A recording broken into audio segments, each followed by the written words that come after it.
సద్గురు గారు నమస్కారం. హృదయపూర్వక నమస్కారాలండి, వందనాలు.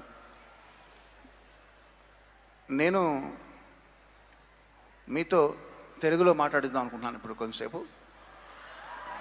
హైదరాబాద్ వచ్చారు మీరు, చక్కగా 2 వాక్యాలు మీరు తెలుగులో మాట్లాడి మమ్మల్ని ఆశీర్వదిస్తే నేను చాలా సంతోషిస్తాను. నా తెలుగు తేనెలాగా లేదండి.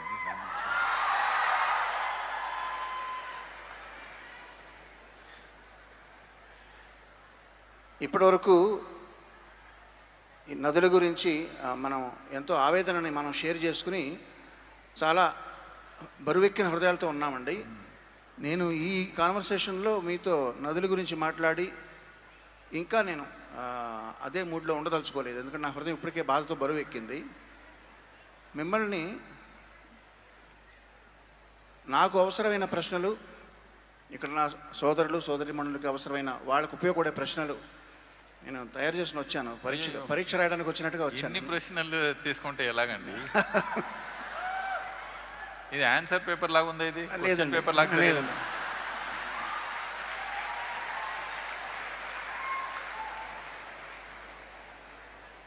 అదే పేజీలు చూస్తే ఆన్సర్ పేపర్ లాగా తెలుస్తుంది నాకు. Question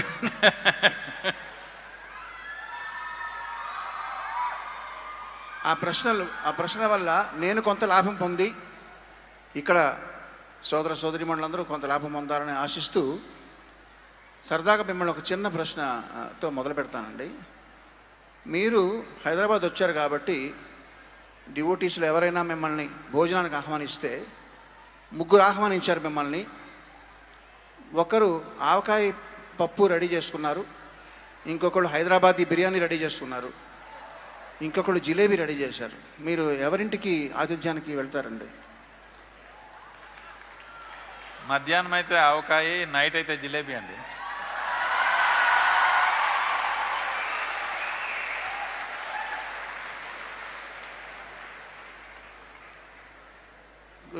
Sadhguruji, shall I continue in English?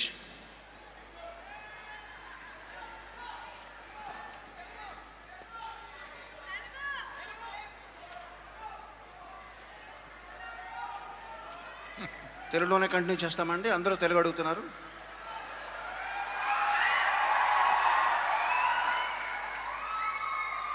Sadhguruji, ముందర నాకు ఒక మానసిక సంఘర్షణ ఉందండి మనసులో ఎప్పటి నుంచో.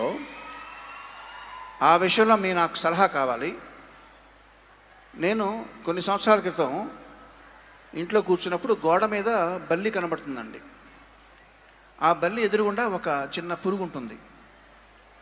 దాన్ని నేను కాన్సన్ట్రేట్ చేసి చూసినప్పుడు అది అటెన్షన్ నాకు వచ్చినప్పుడు ఆ పురుగుని అది తినడానికి సంసిద్ధం అవుతుందని నాకు అర్థమవుతూ ఉంటుంది. నేను తొందరగా వెళ్ళి దాన్ని తరిమేస్తాను, పురుగుని, so that lizard is not getting it. అంటే దాన్ని సేవ్ చేసిన సంతృప్తి కోసం నాకు తరిమేసేవాడిని అండి. కొన్ని సంవత్సరాల తర్వాత ఏమనుకున్నానంటే, అది దానికి ఆహారం కదా, మనం దాన్ని ఎందుకు డిస్టర్బ్ చేయడం అనేది వదిలేయడం అలవాటైందండి. ఇప్పుడేంటంటే ఎప్పుడు ఆ సందర్భం ఎదురైనా సరే అది వదిలేయాలా దాన్ని తెరమేయాలా అనే సంఘర్షణతో నిత్యం నాకు అది ఉండే ప్రాబ్లం అండి. అది దానికి మీ ఒక ఓటు నాకు కావాలి.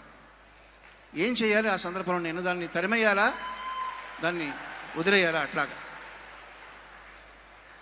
We should leave the lizard's business to the lizard.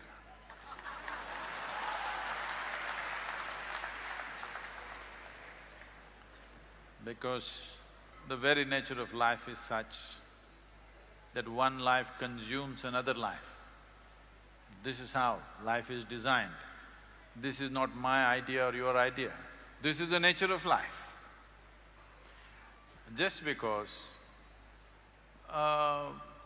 a little bit of brain or cerebral development happened recently, Just some time ago we were all monkeys.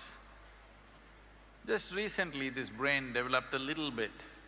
So we're little overexcited about our own intellect that we started thinking everything in fragments.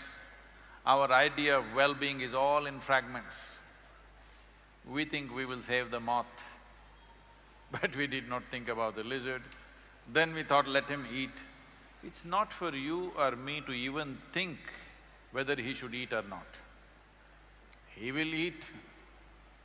If he cannot eat, he will die. This is the nature of life. In human societies, we create situations because to sustain life in a certain way, to protect life in a certain way, because we are not physically as empowered as even a lizard or a bird or an animal or a tiger or an elephant. We're not empowered like that. We have an intelligence, we have a consciousness which is beyond them, but we don't have physical prowess like them. So, human societies need to be cultured where both the strong and the weak can exist. But nature is not made like this, only the strong survive, the weak must go. But this is not even about strong and weak, what you're talking about. This is the natural cycle of life. And if we interfere with that, it is because we have wrong ideas of life. We have a set of moralities which are not life, which doesn't fit into life, which doesn't nourish life. If you have a morality or an ethic which does not support life, I think unknowingly you're becoming death-oriented. So you will see this happening to people who have taken on to big moral values and ethics. They can't even smile for nuts. If they smile, their face will crack up because they have created an unnatural sense of life within themselves. All this problem is coming because of a kind of unnatural level of self-significance that human beings have assumed about themselves. The worst idea that was put into human mind by religious groups is, you are made in God's own image and all other creatures here are here to serve you. No, if you pay… I have paid enough attention to ants and birds and animals and insects. I find they have a full-fledged life of their own, an entire system of life, a society, a family, everything within themselves. Why are we thinking we are the only life and all of them are here to serve us? This is the most disastrous idea. We must understand every life has a right to live here, as you and me have a right to live here. As much right, not any less right. The ant and the elephant have equal right to exist in this. This is how nature is created. It is only in human mind we think elephant is big, ant is small. That does not exist in nature. Elephant may be big, ants have democratic numbers. If we hold a vote, ants will win. So if you go by human values and hold a democratic election in the jungle, ant will become the king of the jungle.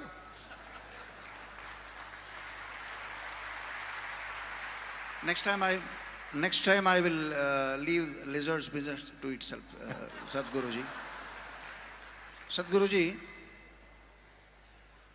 if the farmer is informed about the rains and other weather conditions in advance, maybe 2 days or be it 1 week or 1 month sometimes, he is being benefited in farming.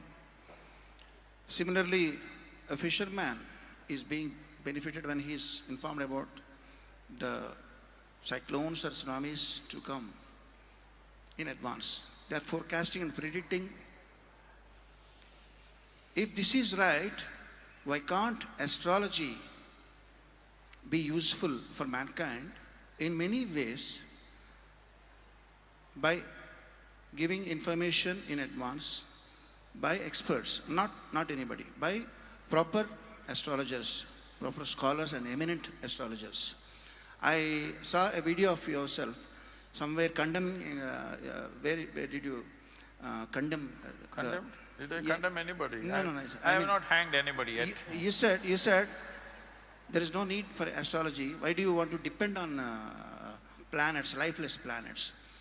But can't we depend to an extent? by availing the great science, all rishis developed since ages. See, the choice is this. See, this is a popular question, everybody became quiet.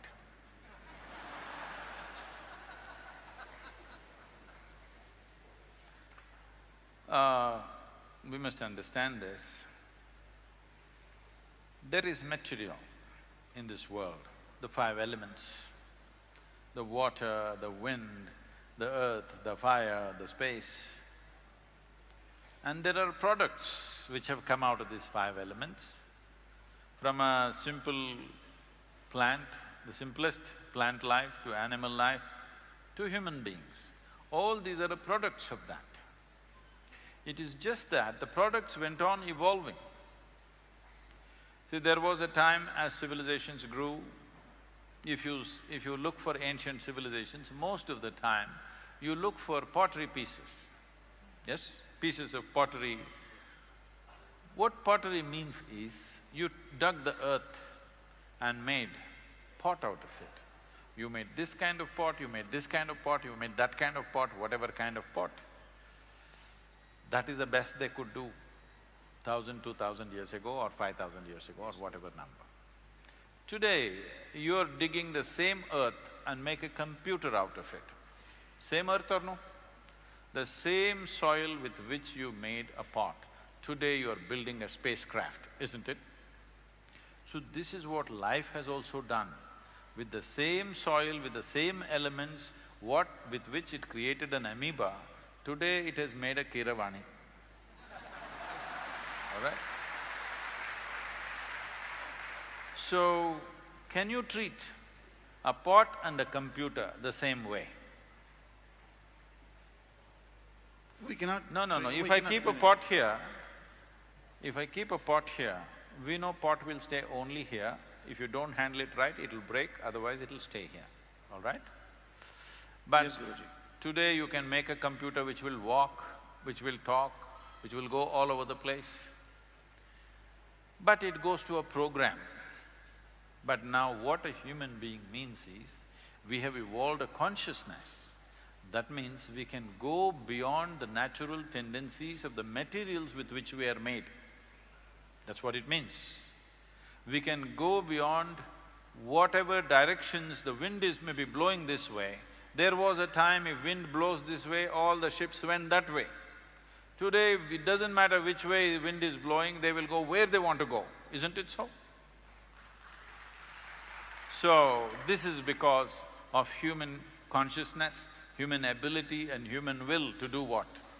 So similarly, all of you have a horoscope? All of you have a horoscope? Just one or many versions, come on, eh? Those of you married, I'm sure you have at least two. One was made to match the alliance, another was made at birth. Those in the business know these things, okay? Now, why I'm calling it a horoscope is, I'm asking you a simple question. If there is a truly intelligent human being in this hall, can you predict what they will do tomorrow? They may do something that's never been done on this planet, isn't it? But if you see a fool, you can say what he will do tomorrow and what he will do the rest of his life. So if it can be written down on paper and given it to you, that this is what you will do, I'm sorry. Now, does it mean to say the planets, the elements and various other influences have no influence on us? Definitely they have. They have influence on us. But the question is this, do you believe that inanimate things in the world, the planets, stars and whatever else, are superior or human consciousness is superior? You must decide. Which should determine the destiny of which one? Should we decide the destiny of the planet or the planet should decide the destiny of who we are? So if you do not take life into your hands, then planets will decide what should happen to you to some extent. But if you take life into your hands, planets cannot decide, you must know this. The best astrologers in the world, in the country at least, if you tell them, I am on a spiritual path, they will say, no, we won't make predictions for you, because you have taken life into your hands. We can't make predictions for someone who's taken life into their hands. I'm interested to see that every one of you take your life into your hands. What it means is, if you have mastery over your physical body, 15 to 20% of your life and destiny will be in your hands. If you have mastery over your mind, 50 to 60% of your life and destiny will be in your hands. If you have mastery over your life energies, 100% of your life and destiny will be in your hands.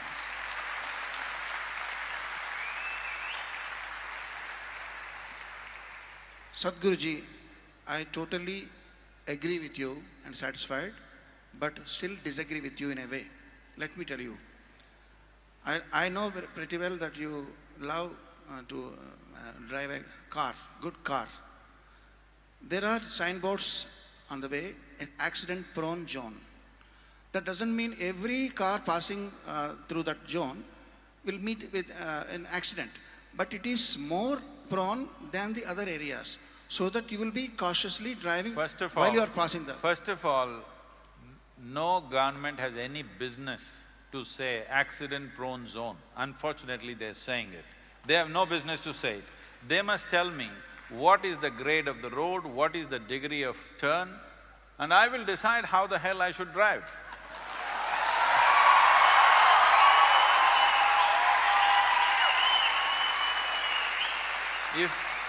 If there are any surprises on the road,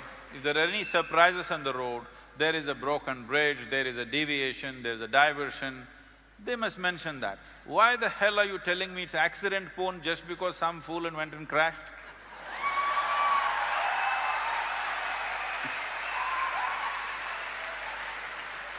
See, there are many people who will buy a car, new car, before they bring it out of the showroom, they will take a coconut and break it on the car and create a dent on the car and then drive it, because they're shit scared of driving. If you give… I don't get to buy a car, what people give I drive.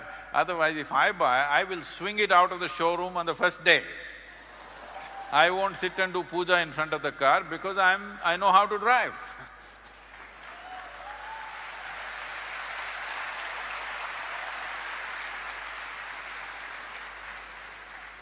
For now, agreed, Sadhguruji, for now. I wish I will have one more conversation with you somewhere else on the same subject. Sadhguruji, see, what is the… let's understand this. See, this is all it is. There are many uncertainties. I may be very good driver, but still I can hit something or something can hit me. Always this chance is there, do you understand? This chance is always there with every aspect of life, not just with road. So the problem is, because you don't have the courage to handle it, you want to know what will happen tomorrow. If you want to know what will happen tomorrow, one thing that will happen to you is, you will not play today's game well. Yes. And essentially you are a match fixer. That is, you want to know the result before you play the game, you are a match fixer, isn't it?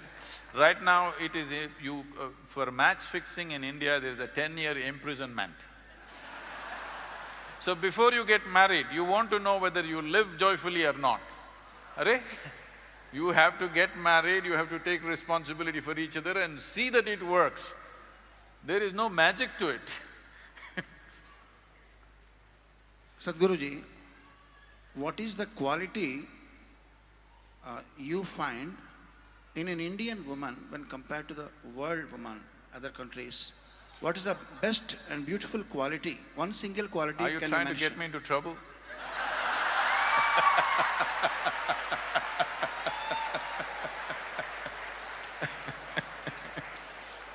How she is different and how she is greater than when compared to the other women all over the world.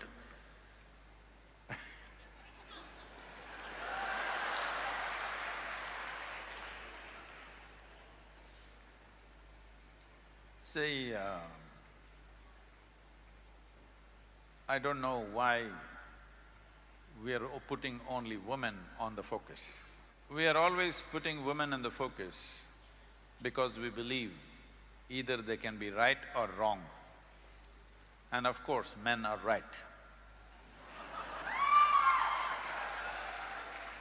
So because we are always right, we are looking whether this is the right kind of woman or the wrong kind of woman. The nature has given a larger responsibility for the woman in terms of bearing a child and having a profound influence on the child in the early part of child's life. And when we talk about a child, don't think this is about reproduction. You and me are here because of that. So, our very existence began in a woman's body. That is, if you're normal birth, I am normal birth. If you're normal birth, our life began in a woman's body. And today, the simple biological factors of being male or female, we are exaggerating it too much. I'm saying, when you're walking on the street, why should you be bothered whether somebody is a woman or a man? Why are you bothered what is in somebody's pants? It's not your business. Only in bathrooms and bedrooms it should matter, nowhere else. In the working places, on the street, wherever else we are, why should it matter whether somebody is a man or a woman? Why can't you just treat them as human beings? I think we are excessively focused on this, which is creating a very unhealthy atmosphere. That means we are constantly over-infatuated with body parts. That is why we are going on recognizing people as… by their gender. You are not recognizing people by their intelligence, by their capabilities, by their competence, only by their gender.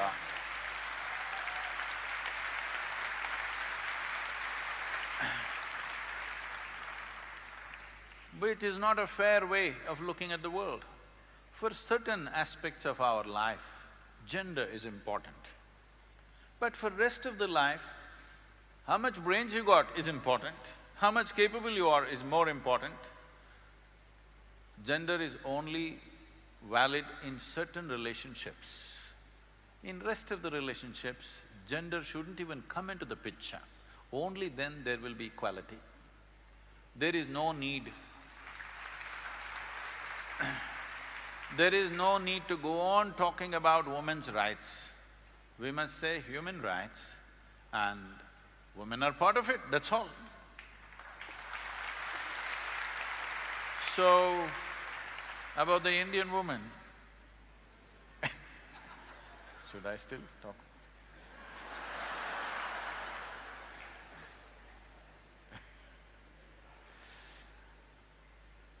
In this country, for a long time, we've nurtured many wonderful things. But these wonderful things, because of many misunderstandings, have also taken on very horrendous forms. When I say it's taken on horrendous forms, many simple things which were done for the protection of the woman, for the well-being of the woman, have become discriminatory over a period of times and taken on very horrendous forms of exploitation. We must look back and see why these little things were created.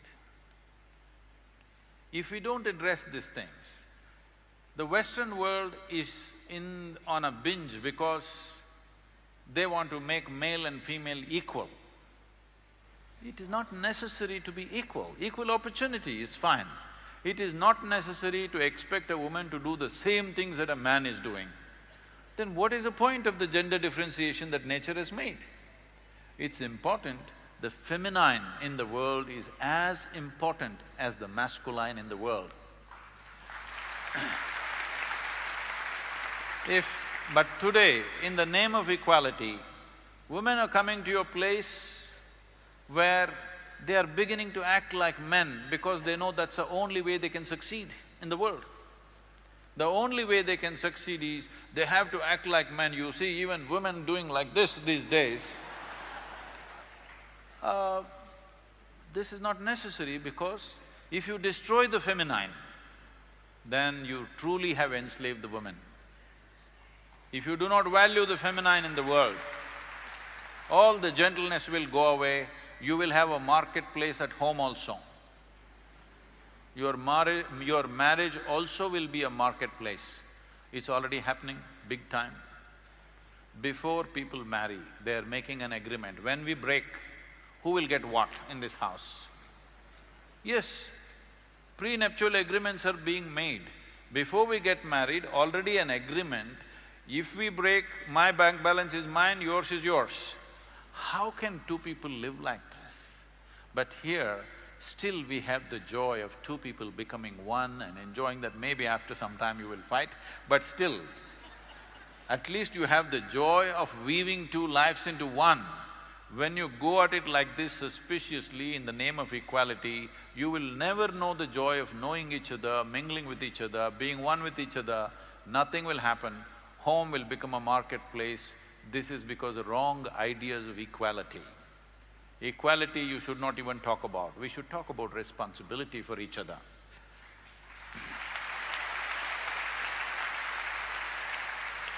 Very beautifully explained, Sadhguruji. Thank you very much. And the next question is… నేనేంటండి answer copy చేసేవాళ్ళు చూశాను, ఇదేం క్వశ్చన్లే copy చేస్తున్నారే మీరు? These are not copied questions, Guruji. These are mine only. Copy చేసేవాళ్ళు అలాగే వాళ్ళే రాసుకొని వస్తారండి.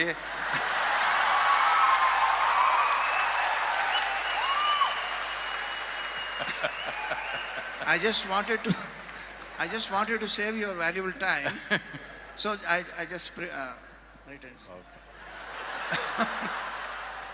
Guruji, Ayurvedic science, medicine will identify the three major properties of the human body: sattva, rajas and tama, which is not recognized by the allopathy science. So my question is, when you recognize these three qualities in a body, human body, and differentiate accordingly, how different and how different it will be for a tamasic food consumer, be it non-vegetarian or masala, whatever. In general, a tamasic food consumer, how difficult for him to cope up with the other people in doing like spiritual practices like yoga and other meditation and all. Will it make any difference for the tamasic food consumer and sattvic food consumer? I'm putting it that way. When we say tamas, rajas and sattva, what it means is those kind of food substances which create lethargy in the system, dullness, increases sleep. Sleep means death. You are dead for 8 hours a day or 10 hours a day, whatever, or 1/3 of your life you're anyway dead. Rajas means you are active in the world. Activity without the necessary awareness, after some time you will get frustrated with activity because suddenly one day when you stop and look, you don't know why you're doing what you're doing. Tamas means you're conscious. It brings consciousness. This is not just in food, this is in us. We are also recognizing foods which support this, that's all. It is not that food will cause these qualities in you. You have these qualities, some foods support that, some foods don't support that, that's about it. Food is not a deciding factor. You can eat garbage and still be a Buddha. But why eat something which doesn't support you and go against it? See, it is like you bought a diesel car and you put kerosene in it. You buy a petrol car and you put diesel in it. It will still go, but it will not function at its optimum. So we should see what kind of food are we designed for. If you look at this fundamentally, there are various aspects which will tell you certain stories about what you should eat. Now, it is not only about human beings, it is about the individual human being. Right now, what is the nature of your quality, accordingly you should eat. If you leave it to your senses know what to eat, how much to eat, how much of what to eat. But because too much education, sense is gone. Everything is by information. What to eat, they will Google and see. If you… initially you said if a farmer can be told about meteorological predictions, if a fisherman can be told about meteorological predictions, how things will happen. I want you to understand, even now, the best fishermen in the world never look at the meteorological predictions. I've been on fishing boats with some people off the African coast and Mediterranean coast. They put their nose up in the air and he says, in 2 hours there'll be a storm, we need to go back. Okay, he never looks at the thing. Because every other creature knows there is going to be a storm. If you observe the fish, they're all behaving… when tsunami happened in southern India, we were the first people to be there. In less than 24 hours, we were there with medical vans and I was personally there. What I noticed was, there were lots of dead bodies, human dead bodies. Cattle which were tied down, they had died. None of the loose cattle had died. Even the donkeys did not die. Even the fish, not a single dead fish on the beach. All of them knew it's coming. Only human beings did not know it's coming. Not only that, in Andamans, we have a Air Force station, they have the best meteorological stuff. They did not know it's coming and the entire Air Force base got really washed up. Why I'm telling this to you is because when we say we are the most evolved life on this planet, what it means is, we have the most complex and sophisticated neurological system. If we have the most complex and sophisticated neurological system, we must be able to sense more things than anybody can sense, isn't it? No, don't clap, you're not sensing anything.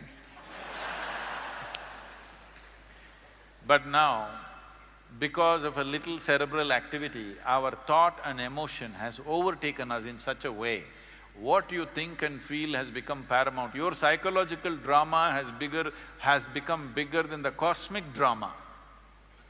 Yes, what you are thinking today, isn't it more important than what's happening in the entire cosmos?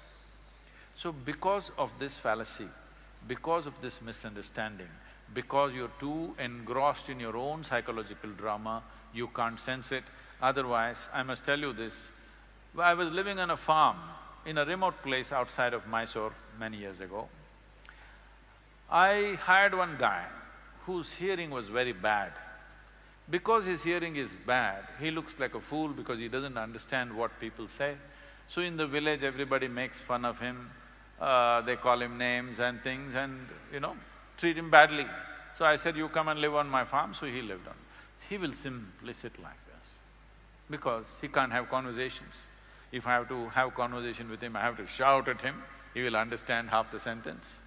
So he simply sits. Suddenly one day he gets up and starts preparing the plough and the bullocks. I said, what are you doing? He says, no, tomorrow we will plough. I said, where is the rain? He says, no, it's going to rain tonight. I look at the sky, it's all empty sky. How is it going to rain today? No, Swami, it'll rain today. And it will for sure rain today. and tomorrow morning he's plowing at 5:30 in the morning. Then I thought, oh, this dumb idiot, he knows something that I don't know. So I went there and sat just like him, squatting where he used to sit, same place, and I put my hand out like this, trying to feel the moisture, temperature, smell of the earth, this. I took 18 months.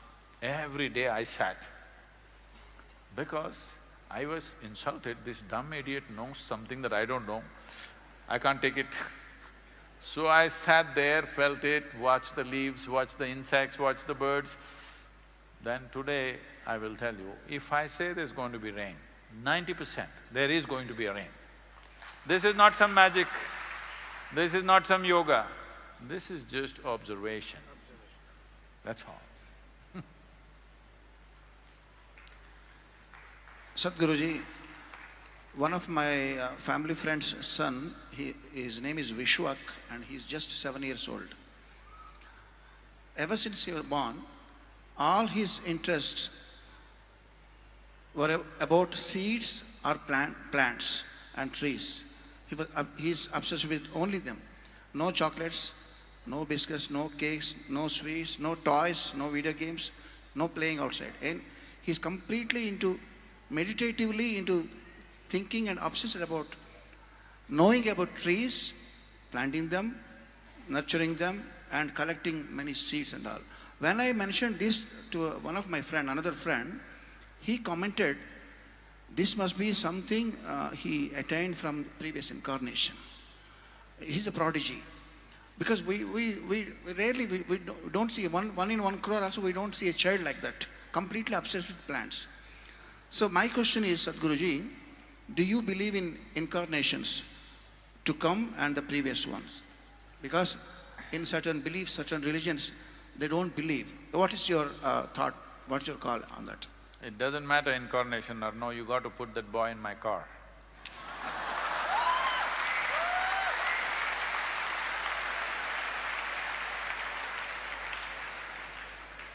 Because very few lives have that much sense as to how life happens. Others never paid attention to anything. There is need for so much entertainment in the world simply because people have no attention for life. If you pay attention to life, you will see it'll engage you in such a way, there is no time for any entertainment. If you just observe one plant growing, it will keep you engaged for an entire lifetime because it's so fantastic. Simply you see, plants are growing. You're a tourist on this planet. Because all the time, all you're doing is take a selfie. Plant, selfie. Tree, selfie. Elephant, selfie. Sadhguru, selfie. You are a tourist. A tourist will not know Hyderabad as a Hyderabadi will know Hyderabad, isn't it?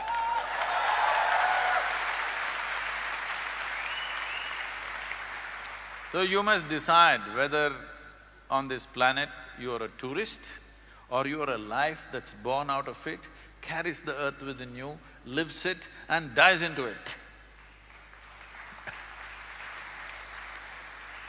So, one boy, after of many millions that are born every day, one boy, put him in my car.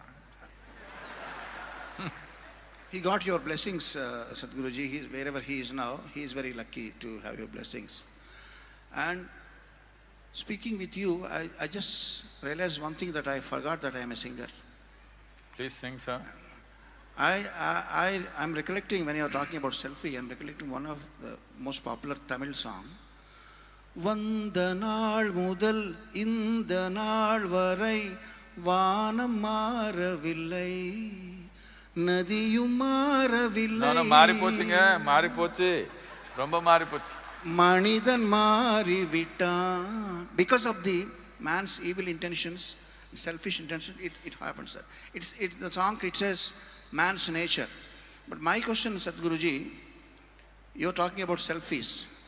Wherever you go, you're lost in, you're obsessed with selfies and you're self-obsessed. So this self-obsession, in what kind 100 years back would have been in mankind? Because there were no cell phones and there were no selfies. But the nature, this self-obsession nature should have been there, definitely. It's a hypothetical question.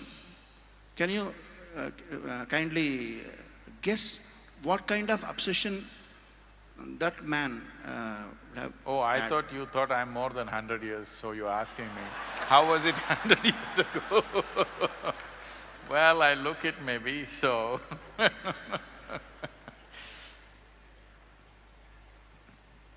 see, people have always been the same. It is just that it's like this. Even 1,000 years ago, people were digging the soil. But today we got earth movers, so we dug it up seriously because we have the tools. Even then, they've been trying to divert little bit of river water to their land with their pickaxe. Today, we are doing with big machines, so it looks like a disaster. Even then, they were self-obsessed. They decorated themselves, they tattooed themselves, they did all kinds of things to themselves. Now, you have technological tools, so it looks very enlarged. The same people, same problems. Just that with technology, it has taken on a different turn and a different color. Even then, people were looking at the mirror, now they're looking at the phone, you know. When there was no mirror, people were shining their brass plate and looking at the brass plate, how they're looking. So today, they've got a phone which does all kinds of things for them, so it is going out of control. The self-obsession, the tools for self-obsession 100 years ago were very minimal. Today there are too many, whole industries thriving on your self-obsession. So it looks very enlarged. But fundamentally human beings are same. I don't see any difference. I've been around for more than 100 years, you can see. Sadhguruji, my friend Smita told me that Isha Foundation in Coimbatore is a wonderful place to… Don't believe what she says. I believe in her. And she also educated me about the various courses you conduct there to benefit the body and mind and soul. My question is, so I am used to, know about the colleges right from my olden times. All the colleges, some schools, they practice the admissions to conduct in two kinds. One is donation, whoever can afford, and the other one is by merit. Now, my question is, what is the merit you see in a devotee or in an applicant to be able to join Isha Foundation courses without paying any nominal fee? It's not a complaint, but there must be some merit for some people. What is that merit? I want to define the merit. See, if you want to get into an university, you're looking for a certain kind of competence. If you want to get into your school, a certain different kind of competence. But you want to get into spiritual process. So you must understand this, when it comes to individual bodies, they are differently capable. When it comes to individual minds, they're differently capable. When it comes to the inner dimension, all of us are equally capable. So because everybody has merit, they have to pay donation. Now now the thing is, there was a time when I experimented no donation programs.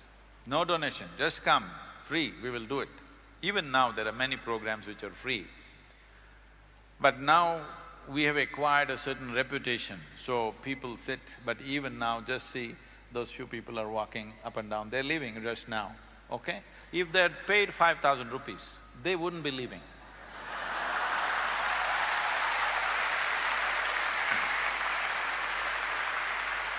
Uh, this is just a gossip session between you and me, so it's okay, they can go halfway through the gossip, no problem. But when I want to deliver a spiritual process, it costs my life. If I don't throw out my energy, it's not going to happen. With words, it's not going to happen. Ask people who have been through the programs, they get blown away. They're not getting blown away by nothing. Because it costs life. You have to throw your life into it. I don't want to throw my life at irresponsible people. And I've seen, unfortunately, it's still true for most human beings. If they say, I'm going to come for this program for 3 days, their word unfortunately is not good enough. In between, if they get a message, Sadhguru, I need to go, they'll say. So make them pay 15,000 rupees. They don't go. There must be a cost, there must be a… Yes. So all our initial programs, first 2 levels of programs, they must pay. But the 3rd level of program, all the advanced programs, there are no fees. By then they have matured, then they are trustworthy. Once they say they will be there, they will be there. So, after the 2nd level of program, none of the programs have any fee.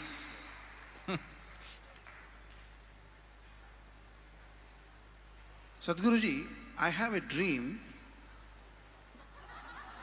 You're beginning to look like Martin Luther King. Yes, I have a dream, tell me. This dream is an India where all the marriages are happening either intercaste or interreligion. Ayyo, why? Mandatorily, so that after 1 generation or 2 generations, people will get confused or totally forget and totally leave it off to be able to know a person's caste. Because unfortunately, an XYZ is a sportsman or sportswoman, gets a medal from an Olympics or something.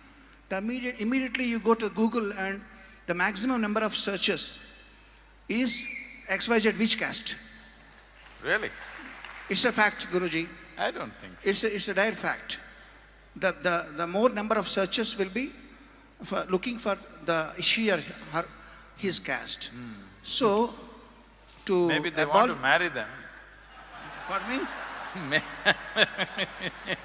So this is my dream, Sadhguruji. People should get confused. Everywhere it should be tangled with all intercaste things. Is it right? Will it happen? I don't like anything intercaste. Because first of all, when I meet people, it never even occurs to me what caste they are. So I don't know how to do intercastes, I only see human beings. So when you must understand this. This is a misunderstanding which has led into a discriminatory process.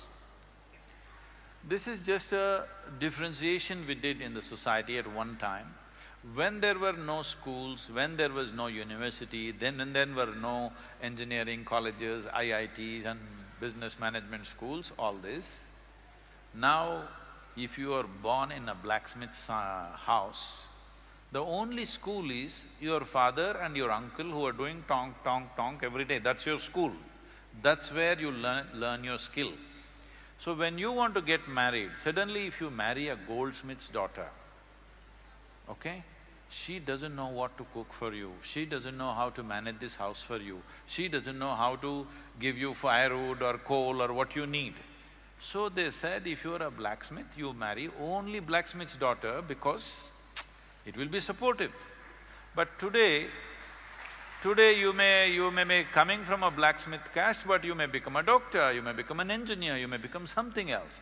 So that process is not relevant anymore. At a one time to preserve the knowledge base, because that was the only training ground available. See, suppose you marry a princess and bring her to agricultural family, tomorrow morning she has to go with you and carry food for you, she will not. It'll not work for you. So they said, if you are in the farm, you must marry a farmer's daughter, you don't marry somebody else. But today, you are going all over the place and doing whatever you wish, accordingly they will marry. I don't think you need any mandatory laws. You just watch it in 25 years, it'll be very hard for you to figure out who is who.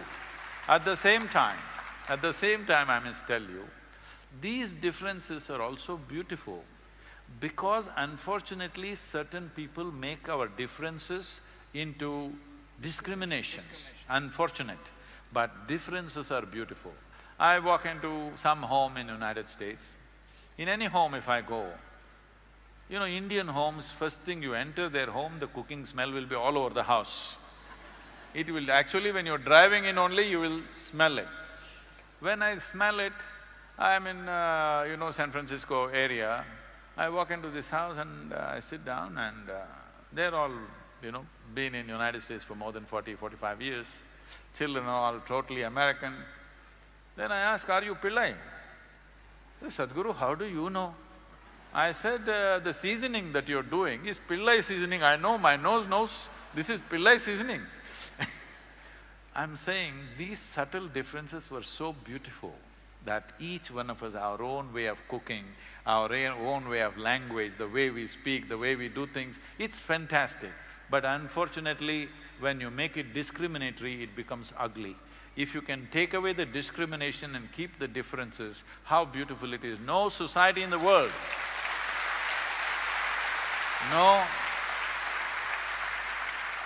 no society in the world has these fine distinctions. People live on the same street for generations, but still this home will cook like this home will cook the other way. How beautiful it is. But this is completely gone because now everybody is trained on Google. The same avkai from Krishna district, Godavari district, Telangana, Andhra, is it not different? Distinctly different. All these subtleties you want to take it away and make it one McDonald's food, okay? No, I think that is an ugly world. These subtleties, these differences are fantastic. We are a colorful culture because of these differences. But the problem with human mind is unfortunately, a goldsmith thinks he is superior to the blacksmith. Though you can very easily live without a goldsmith, but you can't live without a blacksmith. So this discriminatory thing, we must take it away. I must take this opportunity and tell you this. People are always asking me, Sadhguru, what is your advice for our children? As if children need anybody's advice. Without figuring out how to raise children, you delivered children, so you're the one who needs advice.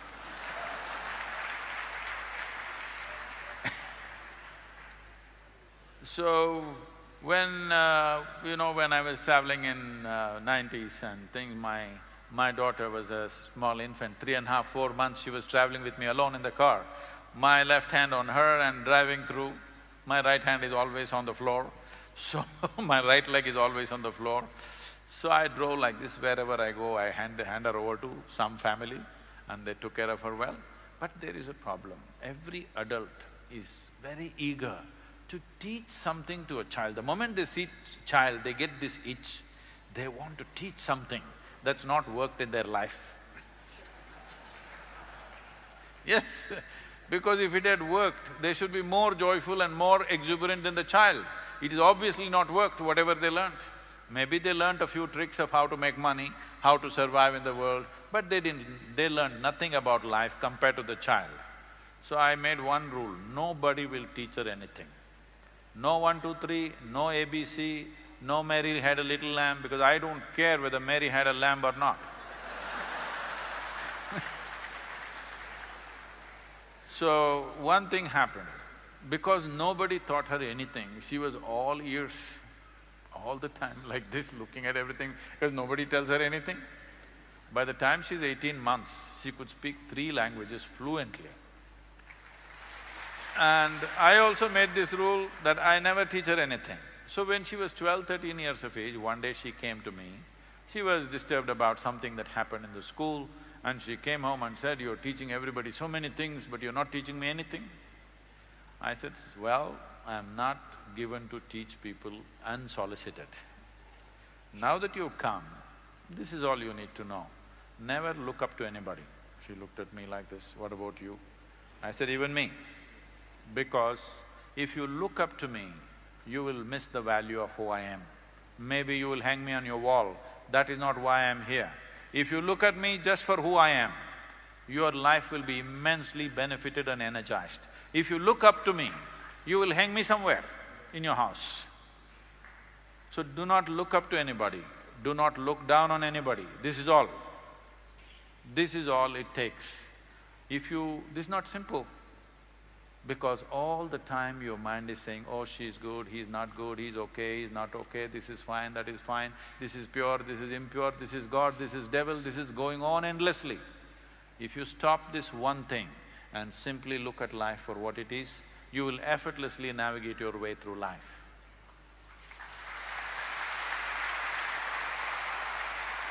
Very well said, Sadhguruji. Now, since it's time to take a few questions from our friends here, they are very enthusiastic, I have to sacrifice my question paper. Yes.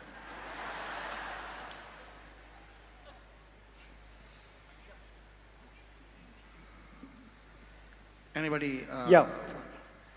Namaste Sadhguruji, this is Satish Pendyala. And కొంచెం బ్రైట్గా మాట్లాడండి. yeah, sure అండి. Dharma Sankat versus societal constraints. How to balance these two? What is that? Dharma Sankat? Dharma, emotions. Oh, dharma is emotion for you. I mean, true emotions, divine emotions versus societal constraints. How to balance these two in life of confusion? There is a lot of mess up in the question itself. There are no divine emotions. Emotions are human. Even animals are capable of emotion. You have a dog at home? Yeah. Does it have emotions? Lot of emotion. But you don't know whether God has emotion or not. Do you know? Hello? Then why are you saying divine emotion? Human emotion you're talking about. It's just that you think your emotions are divine. This is a serious problem. You must understand your thought and emotion are just your psychological drama. You can conduct it whichever way you want. So I'm asking you, if you had a choice of having either nasty emotions, miserable emotions or blissful emotions, what would you choose for yourself? Please choose right now, I'll bless you. Because that's all you have to do. Anyway, they're your emotions. You have to choose what should happen within you, isn't it? But you are talking as if it's happening to you from somewhere. Your thought and emotion and whatever else happens within you, happens within you. It doesn't happen from somewhere else. You may be taking a stimuli from somewhere else, but the source of what happens is happening within you. Your psychological drama, మీరు film direct చేస్తారండి? నేను music చేస్తాను. Music మాత్రం. Your drama, you must be the director. If you have a lousy drama going, it's because you're a lousy director, that's all. Yes, that's all it is. You think it's something else. No, you're just a lousy director. You just have to learn the art of directing your drama well. ఏం చెప్తారు?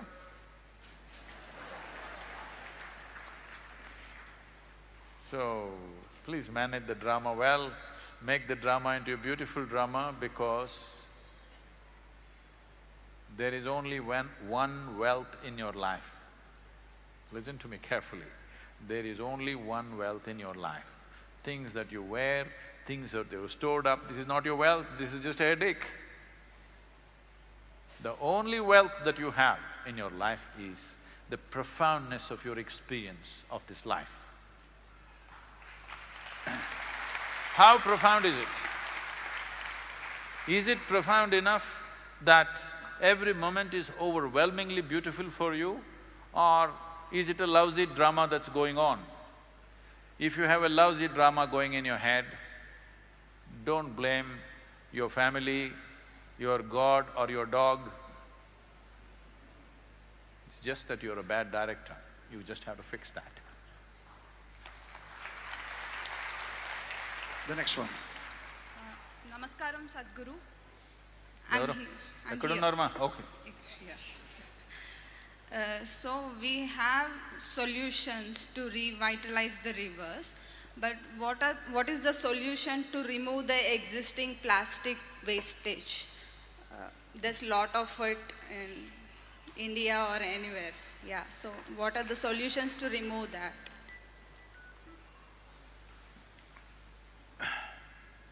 See, plastic is a miraculous material.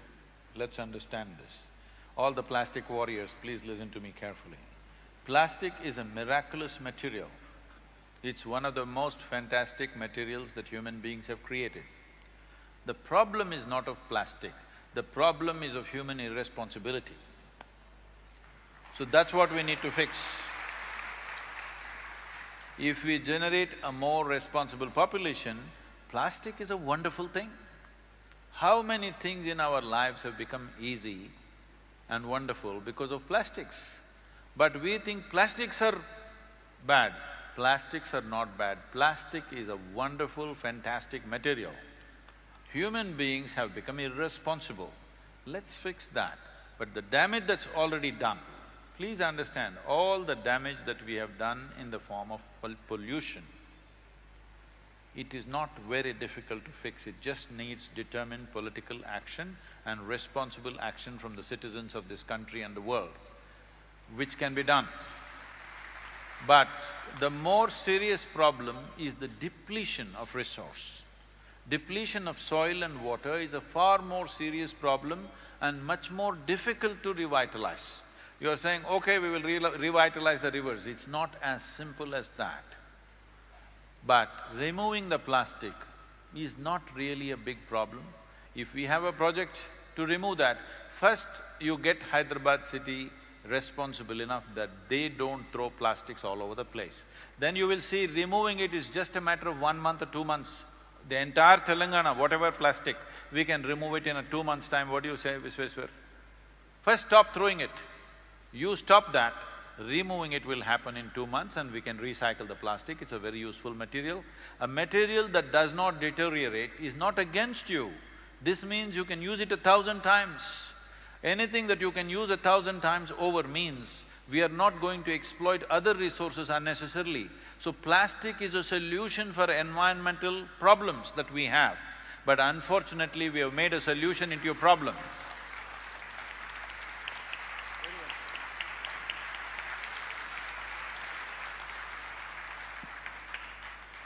Namaste Guruji. Last 20 years I was boggling with one of the problem in my mind regarding understanding what is right and what is wrong. Oh. And I just to tell you that to give a solution for a given problem, I just wanted to say this. Actually, there were 2 railway tracks. One is live and the other one is abandoned. There was a board also. There were 10 children playing on the tracks. Seeing that abandoned board, one girl child told to other students, let us not play on the live track so that we will be hit by the running train. Let us play on the abandoned track. But nobody had. But this girl who has advised gone and playing on the abandoned track, all other 9 children were playing on the live track. There was a speeding train is approaching them. Now the driver has to decide which track he has to run the train. This was the question asked to me by 20 years back one of my friend. Today also, I really do not understand what answer I have to give it to him. Kindly. Anyway, for your information, the driver cannot decide which track to go upon. It is the operator, the traffic manager who decides which track it will go on. Because it's not about… the train is not there for this one child or 9 children on the track. The train is made for those who are traveling in the train, the 1,000 people who are traveling in the train. Driver's responsibility is for them. Those who play on the track, on the road, it is their individual responsibility to preserve their lives. Of their children, that's a different matter. I must tell you this. When I was training to get my license and even after that, when I fly helicopters in United States, I was flying with my instructor. Tennessee, where our center is a fabulous country. It's Appalachian Mountains and beautiful rivers and streams. So we like to fly just 10 feet above the river all along the valley. It's fantastic rides. When we are doing this, I asked, suppose we crash into the river, what are the rules? He said, it's your problem. You want to crash into the river, you can crash into the river. But what are the rules? He said, the rules are just this. If you leave oil slicks in the water, they will charge your insurance or they will confiscate your property. But you want to kill yourself, it's up to you. Okay? If you crash a helicopter in United States on an abandoned piece of land, you don't harm anybody's property or person, then you don't even have to report. You understand? Only if you damage some property, they will come after you. If you just crash and damage your helicopter, it's up to you. I'm saying it is time that in India also, everybody is made to understand your life, your well-being is your responsibility. We think government has to take care of us. This has to go. It has to go. Every human being, every citizen should see that my life is my responsibility. Well, when a speeding train is coming, you want to run across the track and somebody else has to stop you. Why? You're testing your horoscope or what? A lot of people on the road, that's what I think they're testing their horoscope, because their horoscope they says they will live till 85. When a car or a bus is coming at full speed, they run across, they're testing it whether it's really true or not. But what you don't understand is the railway track and the road is built for the vehicles or the trains which go on it, not for you to walk on it. For walking, there must be another place. If there is no place, it's for you to demand from the government, there must be a walking place for me, that I don't have to walk on the road. Instead of that, you walk on the road and now you come up with these hypothetical philosophical questions. There is no philosophy in this. If anybody plays on the railway track, the children, they may not know, but the parents who produce these children, they need to be arrested immediately. There must be. So because you can produce children and throw them on the streets, they're going on doing it endlessly. We've multiplied 4 times in 70 years. It is time that what you produce also is your responsibility. Once you have a child, it's a 20-year project. If you're not ready for it, don't have them. ఏమండి? Sadhguruji, చాలా కఠినంగా ఉందని చెప్పి లేదండి. But Sadhguruji, one thing I want to tell you, నా తెలుగు బాగుందా? with all the enlightenment you gave, with this wonderful experience. వాళ్ళు army వాళ్ళు ఎక్కడున్నారు, వస్తారా? ఎవరండి? ఆర్మీ వాళ్ళు మన వెనకలో ఉన్నారా? వచ్చారు కదా? వచ్చారు. మీరు క్లోజ్ చేయాలండి. With this wonderful experience and whatever I gained from this wonderful conversation with you, Sadhguruji, I go home and try to compose more beautiful tunes so that next time you see my face, you remember me only by those tunes but not by a horoscope and anything else. I have not heard much of your music, Andy, but one music that you produced, that Jatadaraya, that one, we still use in many of our programs, and many people who have done the programs, they immensely enjoy that. So, thank you very I'm much. blessed, Guruji, Keep Sadhguruji. making good I'm honored. music. I'm honored. మీరు ఏదో పాడొచ్చు కదా, ఏదో ఒకటి పాడొచ్చు కదా పాట. Actually, I thought of making Sadhguruji sing my tune. Sadhguru, you want to… can you please sing my tune? You already mic. Whatever you like. I am not a musician. I don't know any raga tala. నేను పాడేకి నాకు ఏ రాగమో ఏమి తెలియదండి. సిగ్గు లేదు నాకు, అందుకు పాడతాను. సద్గురుజీ, మీరు సిగ్గుపడరు. సిగ్గు లేదు, మీరు it is different meaning sir. మీరు సిగ్గుపడరు. ఏంటది? సిగ్గుపడరు.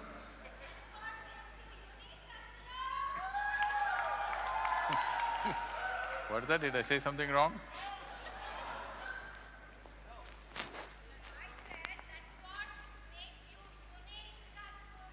Thank you.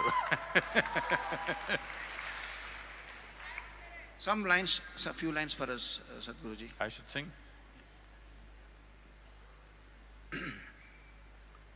Oh.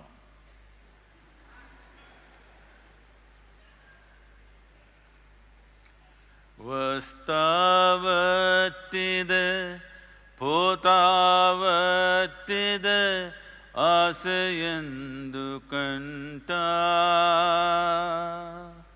చేసిన కర్మము చెడని పదార్థము చేరును మీ వెంట చేతిలో అమృతము ఉన్నంతసేపే అన్నదమ్ములంతా ఆగాధంపై పోయేనాడు ఎవరు రారు